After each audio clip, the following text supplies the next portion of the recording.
तो आज हम बिहार सरकार द्वारा जो महिलाओं के लिए महिला के सामाजिक सशक्तिकरण के लिए जो प्रयास किए जा रहे हैं उसके बारे में हम डिस्कस करेंगे। तो उसका एक बिहार सरकार का एक मंत्र है, सशक्त महिला और समृद्ध समाज।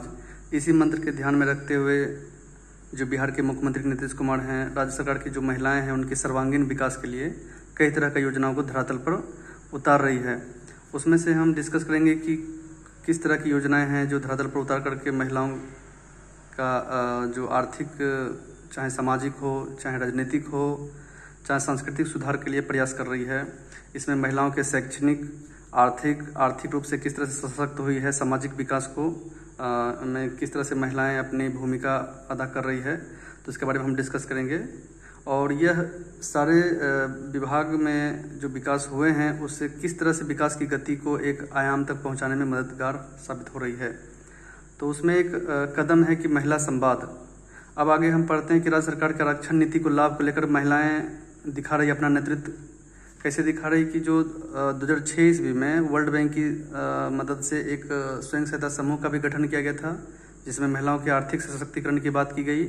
और उसी 2006 ईस्वी में एक पंचायती राज संस्थान और 2007 में जो नगर निगम निकाय हैं उसमें महिलाओं के लिए बिहार एक पहला स्टेट है जिसमें 50% रिजर्वेशन दिया गया। उसके पश्चात इस रिजर्वेशन से क्या क्या हुआ उसको देखते हैं हम आगे, कि पंचायती में महिला प्रतिनिधित्व का कैसे प्रतिशत में वृद्धि देखी गई। कि वर्तमान में जब 2021 के आधार पर जब पंचायत चुनाव हुआ तो उसमें देखा गया कि वार्ड सदस्य में 52.17% महिलाओं का भागीदारी है, सरपंच में 47.56, पंचायत समिति में 53.93 एंड मुखिया में 52.23%। किस तरह से महिलाओं घर की चारदीवारी से बाहर निकल करके वार्ड सदस्य हो, चाहे सरपंच हो, पंचायत समिति हो, मुखिया हो, चाहे प्रमुख हो, चाहे जिला परिषद क्यों ना हो, उसमें 76.32% महिलाओं की भागीदारी सुनिश्चित की गई है। आगे हम पढ़ते हैं कि सशक्त महिला निर्भय समाज। 2013 में पुलिस में महिलाओं का 35% आरक्षण करके अभी क्या है कि बिहार एक पहला स्टेट है जिसमें कि महिलाओं की भागीदारी लगभग 30,000 है, जिसमें महिला पुलिस बल कार्यरत है। आगे हम देखते हैं कि सरकारी नौकरी में आरक्षण से बेटियों के हौसलों को कैसे मिली उड़ान। तो जो पुराने समय 2006 ईस्वी में जब प्रारंभिक शिक्षा नियुक्ति में सिर्फ महिलाओं का 50% रिजर्वेशन था, किस सेक्टर में? सिर्फ शिक्षक, टीचर्स के सेक्टर में। बट आगे बढ़ा करके बिहार सरकार ने 2016 ईस्वी में सभी सरकारी नौकरी में, चाहे वो टीचर्स का हो, चाहे डिफेंस का हो, चाहे बैंकिंग का हो, हर एक नौकरियों में महिलाओं का 35% आरक्षण दिया गया। इससे क्या हुआ कि सरकारी नौकरियों में महिलाओं की संख्या बढ़ी। आगे हम देखते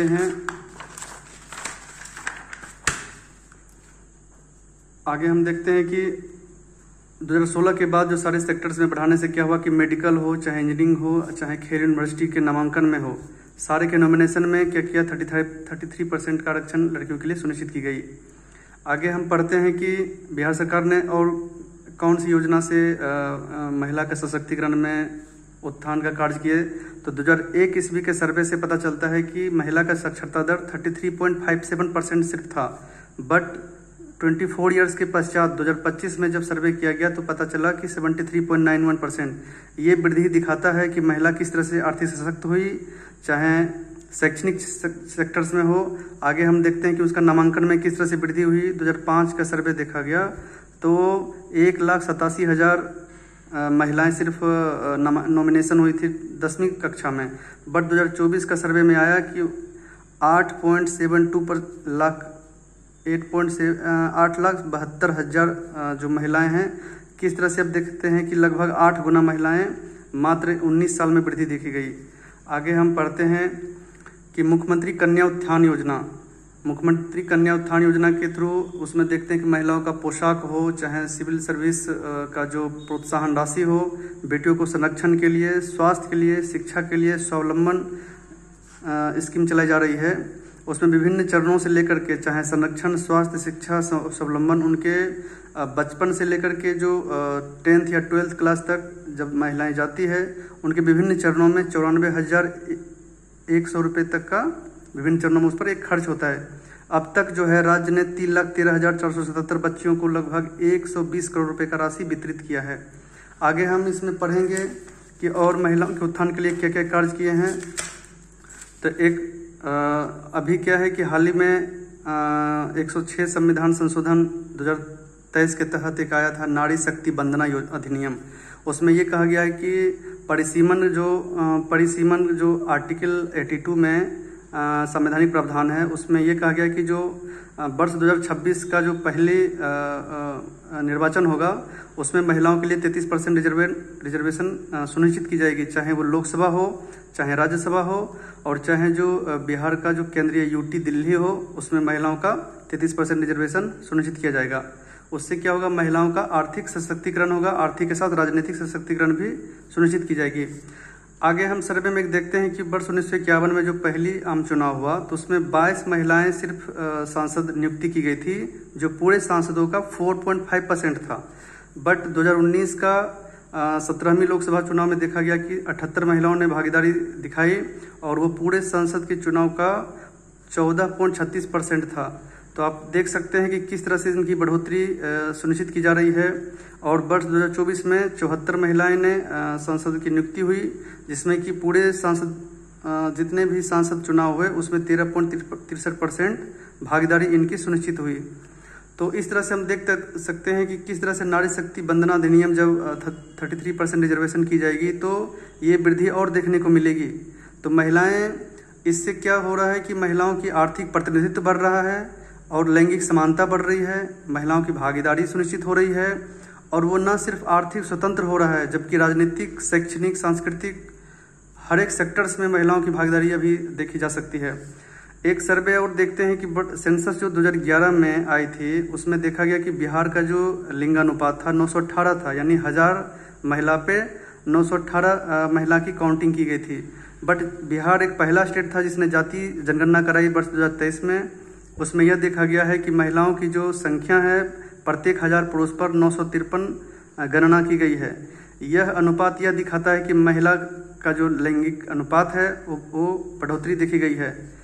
आगे हम पढ़ते हैं कि जो COP जो 21 पेरिस एग्रीमेंट 2015 में जो UN ने एक प्रस्ताव पारित किया था sustainable development goal.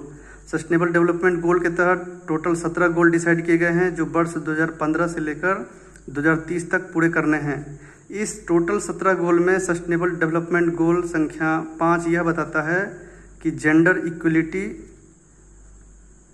Equality it means कि लैंगिक समानता को बढ़ावा देना है। जब तक समाज में लैंगिक समानता नहीं बढ़ेगी तब तक महिला के साथ साथ उस राज्य का, उस क्षेत्र का, उस देश का पुनरुद्धार नहीं हो सकता है। इसलिए UN ने यह प्रपोजल हर एक अपने मेंबर कंट्रीज को ये बताया है कि सस्टेनेबल डेवलपमेंट गोल को रेस्ट्रिक्टली से फॉलो किया जाए।